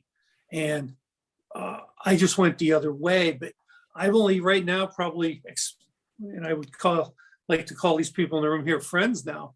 I only have a couple people who want to delve into any era the same way. So I'm saying, find people who have your interest, and you can figure out whether they want to do this to the depth they want to do it. And then you can have a great talk about the game afterwards while you're playing, what worked, what didn't work. Then you get that dynamic, that social interaction thing. Otherwise, I could recommend a bunch of games. Mine would be tactical, but if you don't have that person, I'm not sure you're going to get anywhere. So find someone who you really want to game with, who has the same level of interest that you have. That was very nicely said. And Conrad, your recommendations? I would have three, and the first of which I would echo Ed's point, which is, and there's a line from Paddy Griffith's Napoleonic Wargaming for Fun, which is probably the best single volume on Napoleonic Wargaming I've I've ever read, and it's available for the History of Wargaming blog, and I will be forcing the History of Wargaming project, and I will be forcing a link on you later. I will email it to you because you need to put it in the Splendid. But it is that a war game is a social event, much like a dinner party, and that the host should tailor the bill of fare to match the audience. And I'm blessed that I have a wide friend group, many of whom are willing to put up with my insane schemes, like some of whom are interested in World War II, some of whom are interested in the American Civil War, some of whom are interested in Napoleonics, some of whom are interested in Warhammer or other aspects of things like that. Or my own personal wargaming white whale, which is the the Hungarian Revolution of 1848, but less of that, lest we get dragged into the mid 19th century. So, firstly, yes, tailor. There is no perfect game, but there are perfect games, and that the perfect game is the game that A, you actually get to play and not talk about, and B, that suits the group of people that you're attempting to engage with. And I was delighted to hear Ed bring up Command and Colors, because I had two recommendations, and that was one of them. The Command and Colors series is it's a boxed board game. It plays on a small mat. You can knock it up and knock it down you can play a game in an hour, maybe an hour and a half. The rules are quite simple. There's a World War II version called Memoir 44, which was written to be playable by children of 7 or above. It was commissioned by the French Army Historical Section. The Napoleonic version is a bit more involved than that, but I have played that series of games with everyone. I've played them with non-gamers, I've played them with young offenders, I've played them with adults, grown-ups, kids, of people of all stripes.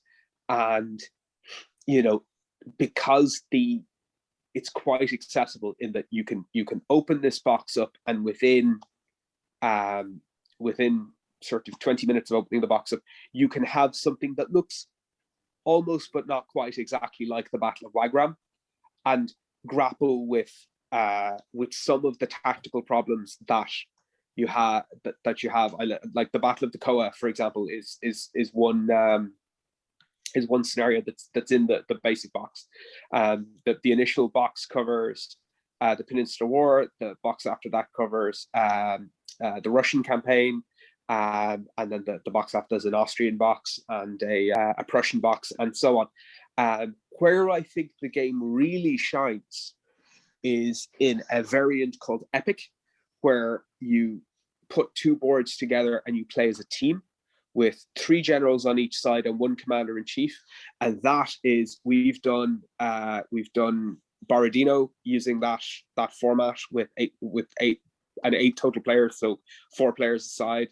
We've done Rollica and Vimero, and it sings. And Ed is absolutely right. It is a very simplified game, but one of the things that I found interesting about it is that the armies do not hire lawyers to fight their battles for them. And the simpler the rules, the easier they are to engage with, at which point you're then you get to a stage of familiarity with the rule set, but the rule set falls away and you're making decisions, and you're making tactical decisions based on the resources that you have available and the information that you have to act on and the resources that you have at your disposal. And the game sort of falls away, and you're focusing on those principles of war that are the fundamental building blocks of war fighting or battle fighting, whichever it is. So that I would heartily recommend Command and Colors. And I know Charles Esdale is a fan as well, actually, or Professor Charles Esdale, I should say. You just call him Charlie. Yeah. So, but the second, and I would say I play Command and Colors as a toy soldier game. I have a large mat. I replace all the blocks with toy soldiers, and it really sings, and I love it. I would, if you are a fan of Sharp, there is a game called Sharp Practice, which is published by the same company that did the Kriegspiel, Two Fat Lardies, and it is very much inspired by what it is. It is a skirmish game based on replicating the kind of shenanigans you see in a Sharp novel. So, you have, and the reason I suggest this is that to replicate even a small battle at the scale that I play it with 1/72 scale figures, when I play a Battle of Command and Colors, the box game is you play with little wooden blocks. The way I play it, when you replace the blocks with figures, you're talking about 500 figures on a board to play a game, and that is a substantial barrier to entry. Sharp Practice, you can play a decent game with 50 to 60 figures, so that you're much quicker getting to opening the rule book and playing, because you have to paint the figures and so on and so forth, but you don't have to paint that many figures. And it's a game of heroes and villains and daring do and damsels in distress and, villainous French spies and that sort of stuff. And it emulates the tropes of Napoleonic fiction in a way that I haven't seen anything else manage. So if you want a game in a box that you can play immediately, Command and Colors is great. I can't recommend it enough.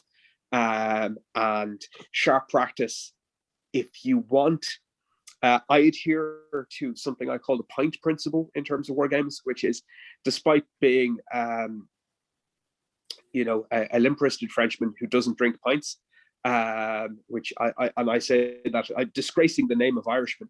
I'm a wine and spirits boy only. I don't play war games with someone I wouldn't have a pint with, so that you have to have that certain level of social engagement. And Sharp Practice is really wonderful of that. It creates wonderful stories and back and forth and that sort of thing, and it has that sort of real narrative thrust, which is fantastic. And there's actually quite a lot of tactical nuance at the lower level of the scale, as in, well, one of the things is that if your troops start firing, it's actually quite hard to get them to stop, for example, which is something that if you look at the memoirs, once engagement becomes general, it's something that officers really struggle with, and Sharp Practice copes with that quite well. But I have been whispering for far too long, so sorry, Zach, over to you. And without trolling her this time, we will now go to, but actually before we do hand over to Kate, I will just say the website that Conrad mentioned will be in the description to this episode.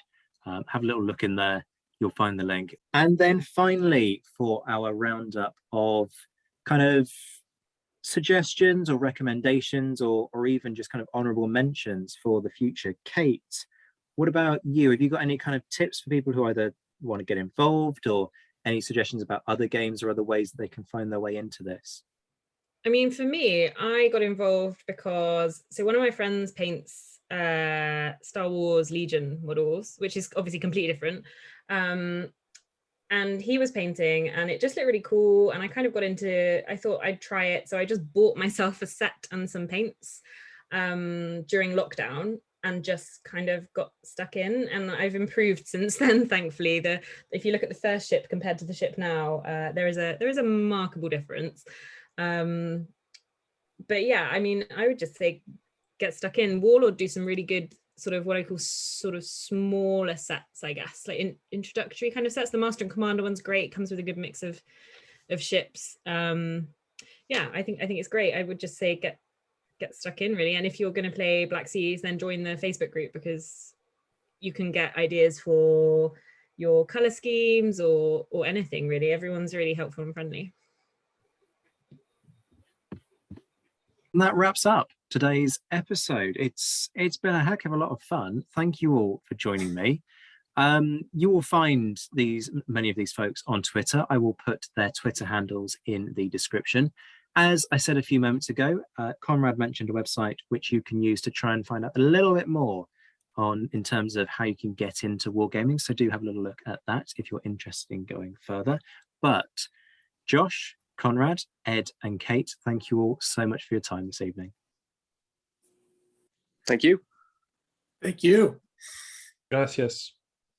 Hello again, folks. A big thank you as ever for listening. And just a quick reminder that you can support the show by hitting the like button, sharing, subscribing so that you can find your way back for more, and leave that review on Apple Podcasts if you can. You can find me on Twitter at ZWhiteHistory. Do get in touch with your thoughts and experiences. And as ever, a huge thank you to my Patreon supporters. This month is voted for by my patrons. It's one of the small things that I can do as a very meagre way of trying to thank them for their input and support. If you are interested in becoming a Patreon supporter, please check out the link in the description. Prices start from £1 a month. I know it's a big step to go that extra mile and start supporting the show, but if you are able to, it means a huge amount. There are different perks in each tier. Inevitably, the more that you're willing to chip in, the more the perks.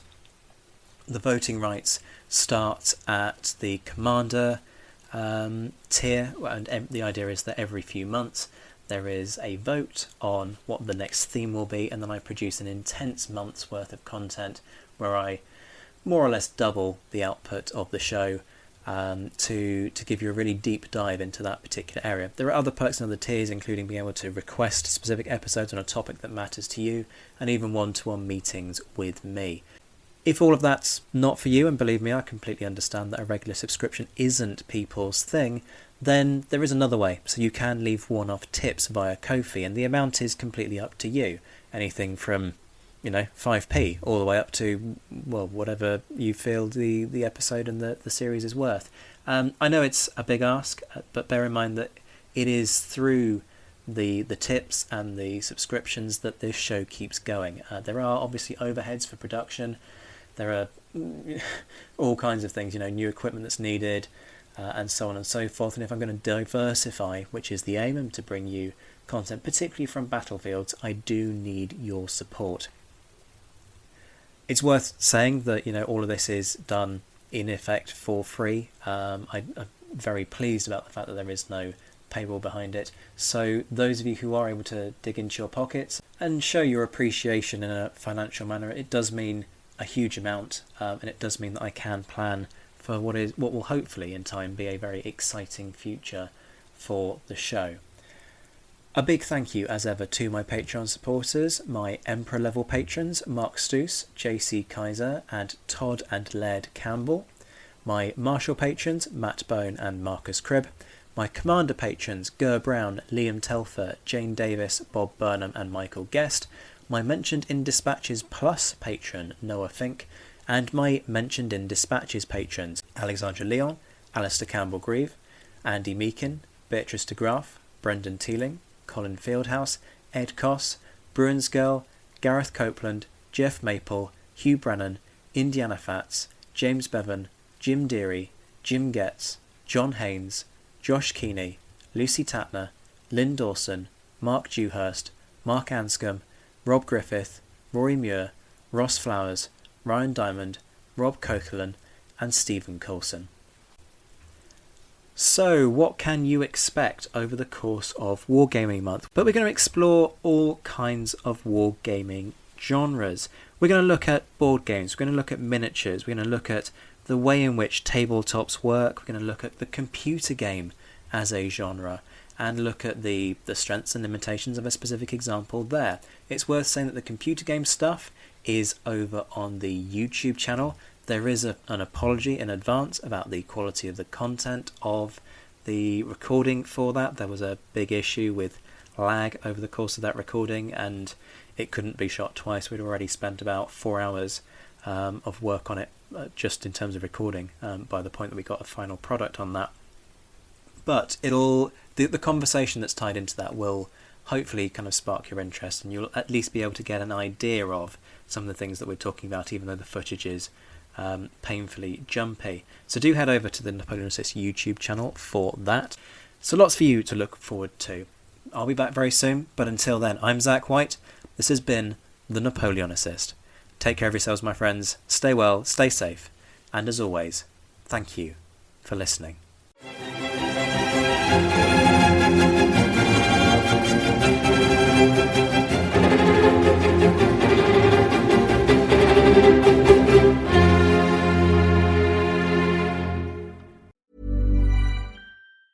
Hey, it's Danny Pellegrino from Everything Iconic.